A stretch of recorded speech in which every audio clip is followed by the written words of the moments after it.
أعوذ بالله من الشيطان الرجيم بسم الله الرحمن الرحيم زين للناس حب الشهوات من النساء والبنين والقناطير المقنطرة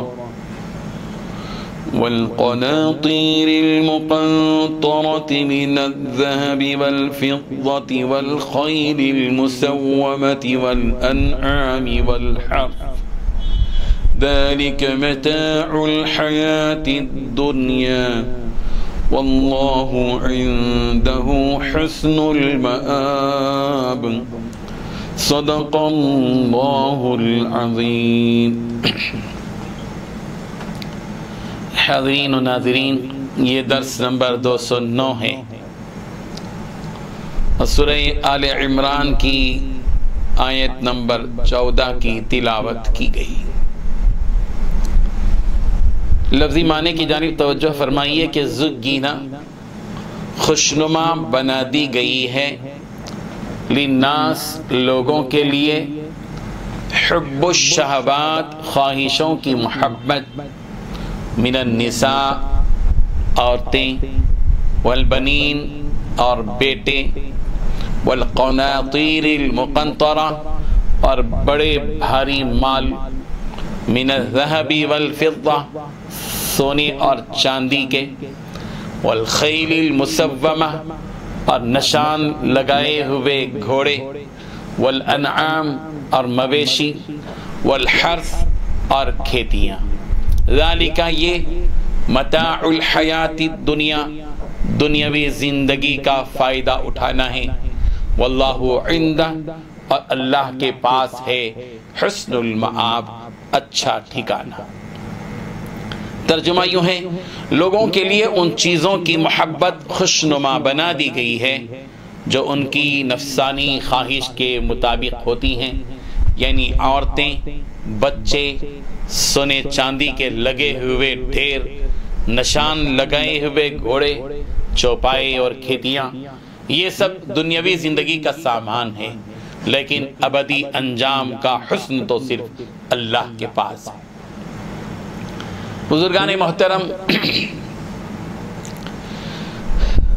اللہ تبارک و تعالی نے فطری طور پر انسان کی زندگی میں یہ بات رکھتی ہے کہ جو چیزیں اس کی نفسانی خواہشات کے مطابق ہوتی ہیں، ان چیزوں کی محبت اس کی زندگی کو خوشنما بنا دیتی ہے۔ اکثر لوگوں کو اپنی پسندیدہ اور مرغوب چیزوں کی محبت خوشنما معلوم ہوتی ہے، بڑی بھلی اور اچھی معلوم ہوتی ہے۔ اللہ تعالیٰ نے اس آیت میں مختصر سی فہرست ایسی چیزوں کی پیش کی ہے جن کی محبت انسان کو خوشنما معلوم ہوتی ہے، بڑی بھلی لگتی ہے۔ اس آیت میں اللہ تبارک و تعالیٰ نے ان 6 چیزوں کا تذکرہ کیا ہے۔ پہلی چیز عورتیں، دوسری چیز بیٹے، بچے، تیسری چیز سونے اور چاندی کے جمع کیے ہوئے ڈھیر، چوتھی چیز نشان لگائے ہوئے گھوڑے، پانچویں چیز مویشی، چوپائے وغیرہ، اور چھٹویں چیز کھیتی۔ اللہ تعالیٰ نے دنیا کی زندگی کو طرح طرح کی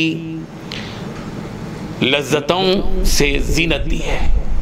ان میں سب سے پہلی چیز عورت۔ اگر عورت نیک بیوی کی شکل میں ہے تو وہ آدمی کے لیے سرمایہ ہے، لیکن اگر یہی عورت نیک بیوی کی شکل میں نہ ہو اور دوسری ناپاک شکلوں میں ہو تو بہت بڑا فتنہ ہے۔ نبی کریم صلی اللہ علیہ وسلم نے ارشاد فرمایا، میں نے اپنے بعد مردوں پر عورتوں سے زیادہ ضرر پہنچانے والا اور کوئی فتنہ نہیں چھوڑا۔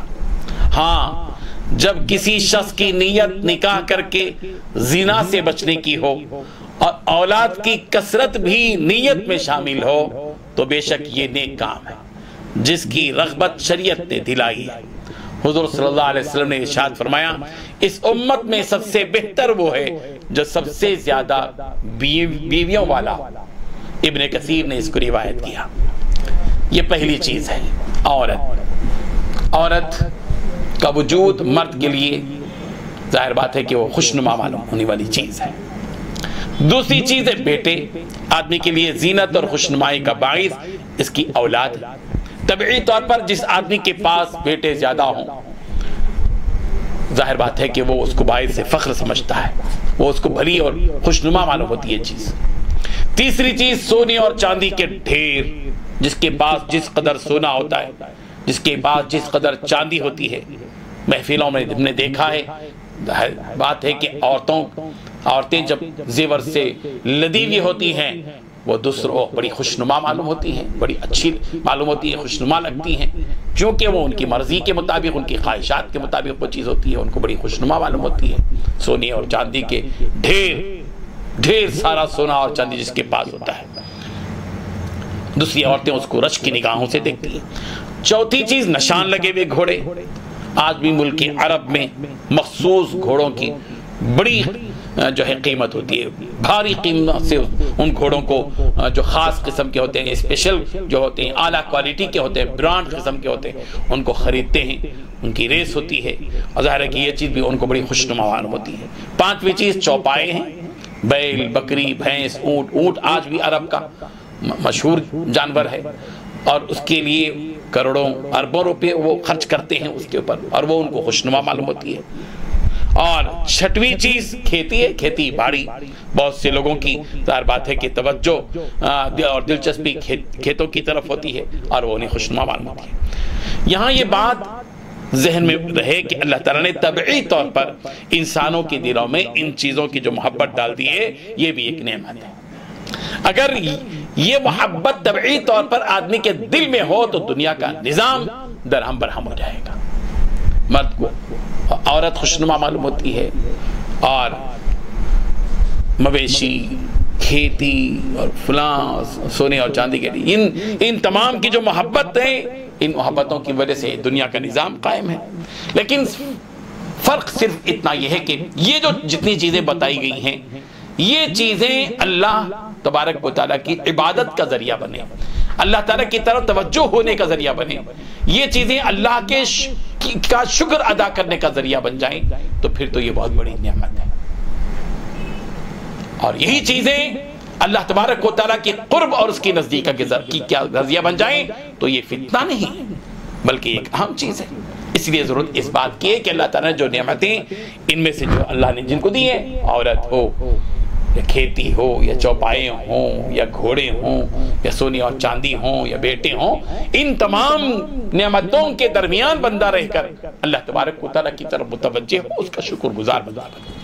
اور اسی لیے اللہ نے فرمایا ذالک متاع الحیات الدنیا، یہ دنیاوی زندگی کا کچھ ساز و سامان ہے، لیکن یاد رکھو واللہ عندہ حسن المآب، یہ چھوٹی چھوٹی نعمتیں ہیں جو تم کو بڑی اچھی اور بھلی اور معلوم ہو رہی ہیں، لیکن یاد رکھو کہ اصل انجام تو وہ آخرت کا انجام ہے، اچھا ٹھکانہ تو بس اللہ ہی کے پاس سے۔ یہ تو ایک سیمپل کے طور پر اللہ نے دنیا میں چیزیں دی ہیں۔ اللہ تعالیٰ تبارک و تعالیٰ جو جنت کے مقابلے میں اللہ یہ جو نعمتیں دی ہیں وہ 1000 میں کا ایک حصہ بھی نہیں ہے، جن پر ہم غرور کرتے ہیں، گھمنڈ کرتے ہیں، اتراتے ہیں، سب کچھ کرتے ہیں، نافرمانی کرتے ہیں۔ اصل نعمت تو وہ ہے جو اللہ اپنے پاس سے دیں گے، اصل ٹھکانہ تو وہی ہے۔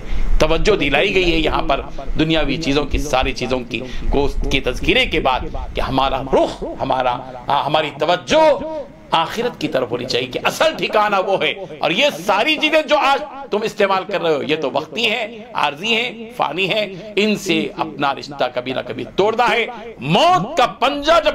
موت جب اپنا پنجہ گاڑے گی تو پھر اس وقت یہ ساری چیزیں اس سے جدا ہو جائیں۔ اللہ تبارک و تعالی ہم سب کو عقل سلیم نصیب فرمائے۔ وآخر دعوانا الحمدللہ رب العالمین۔ لا إله إلا الله